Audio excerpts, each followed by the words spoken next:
Alam niyo ba na alam ni Facebook ang ating mga tinatawagan at nakita niya yung mga kontak natin sa ating phone? Ito ay kailangan natin tanggalin para magkaroon tayo ng privacy. Kung gusto mong malaman kung paano ito gawin, tapusin mo ang video na to. Pero siyempre huwag mo kakalimutan, like, follow, and subscribe. Yan, siyempre kailangan natin mag-intro. Let's go!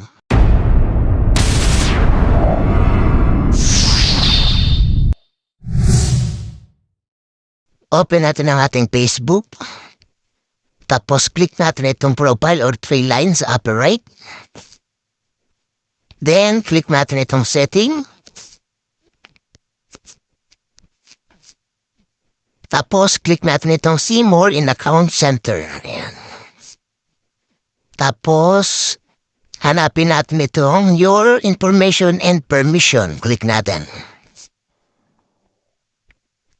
Then, click natin itong access your information. Tapos, click natin itong personal information. Then, itong ating your address books. Click natin.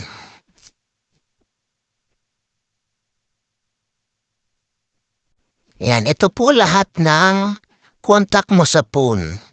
Ito po ay alam ni Facebook as long na hindi mo po ito dinidelete dito. Yan.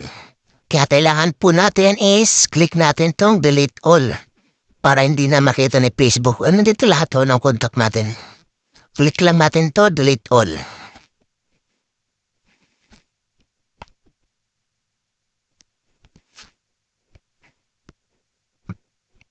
Yan.